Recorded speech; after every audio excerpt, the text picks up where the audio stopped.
a des hommes qui n'ont pas honte, excusez-moi, qui n'ont pas honte de dépendre des autres. Il y a des maris qui n'ont pas honte de dépendre de leur épouse. L'épouse qui travaille, qui sort tôt le matin, qui rentre tard le soir. Et lorsqu'elle rentre tard le soir, c'est encore elle qui s'occupe des enfants. C'est encore elle qui nettoie la maison. C'est encore elle qui prépare à manger. Oui ou non, qui fait toutes ces choses. Pendant que celui-là qui se prétend être un quoi? Un homme passe toute la journée assis sur le canapé, regarde la télévision, joue aux jeux vidéo. S'il prend quelque chose pour manger, il n'est même pas capable de laver l'assiette, de laver un verre, de laver une fourchette. Vrai ou faux? Mais il se considère quoi? Un homme. Il se considère un homme parce que l'anatomie fait qu'il a quelque chose de plus que la femme. L'anatomie, vous savez ce que c'est l'anatomie, n'est-ce pas? L'anatomie fait qu'il a quelque chose que la femme n'a pas. Mais du point de vue moral, comme parlait le pasteur tout à l'heure, du point de vue moral, éthique, il n'est pas un homme. Parce que ce qui fait un homme, c'est ce sens de quoi? De quoi? De l'honneur. On a tous un problème à l'intérieur de nous. On n'arrive pas à s'en débarrasser facilement. Des fois, on s'est dit que c'est plus fort que nous. Mais alors qu'on sait que lorsqu'on met l'esprit en pratique, on peut toujours arriver à le vaincre. Et là, je suis décidé, déterminé.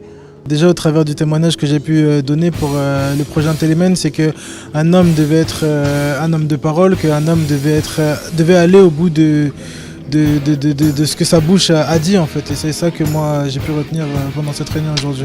Avant de commencer le projet Intellimen, j'étais, je pense, comme la plupart des hommes, mon problème, c'est que je me comparais beaucoup aux autres hommes. Quand je suis revenu à l'église, je regardais beaucoup les jeunes qui, quand je suis arrivé la première fois, étaient à mon niveau, qui sont devenus ouvriers, où je me comparais beaucoup aux ouvriers. Et c'est un problème que la plupart des hommes, on se compare beaucoup aux autres et on néglige justement les qualités qu'on a. Et moi, le projet Intellimen, il a appris justement à découvrir mes propres qualités et à avoir confiance en moi. À la sortie de ces 53 tâches, je sais que je suis un homme beaucoup plus confiant en moi. Je ne dirais pas que je suis le meilleur des hommes, mais je connais mes qualités et je sais ce que je suis capable de faire. Justement, ça a été difficile d'aller au bout de ces 53 tâches parce qu'au début, quand on commence, on a l'énergie du début, donc on enchaîne tout, et après il y a les difficultés qui s'installent justement, et on peut dire que c'est là aussi que la parole entre en jeu, parce qu'au début on fait le vœu justement d'aller au début, et quand on se souvient de cette parole qu'on a dit au début, c'est ça qui nous pousse justement à nous battre pour continuer à aller au bout des 53 défis. Vous, qu'est-ce qui vous a fait aller jusqu'au bout? C'est cette parole-là? C'est cette parole-là et c'est aussi le fait que je m'étais promis à moi-même de changer au travers du projet Intellimen. Parce que quand j'ai commencé ce projet, c'était aussi pour changer et je ne pouvais pas arrêter alors que je n'avais pas encore atteint mon objectif en fait. Est-ce que le défi jusqu'à présent vous a apporté? Oui, le défi m'a beaucoup apporté parce que comme je l'ai dit au début, ces défis m'ont permis de prendre confiance en moi. Alors pour tous ceux qui ne sont pas encore dans les défis Intellimen et qui veulent y participer, je vous demanderai de venir vraiment y participer parce que dans les défis Intellimen, nous arrivons à nous découvrir du jour au jour. On se croit parfait, on se dit c'est mon comportement, c'est comme ça que je suis, alors que ça peut changer, alors qu'on a tous à apprendre, des choses à apprendre.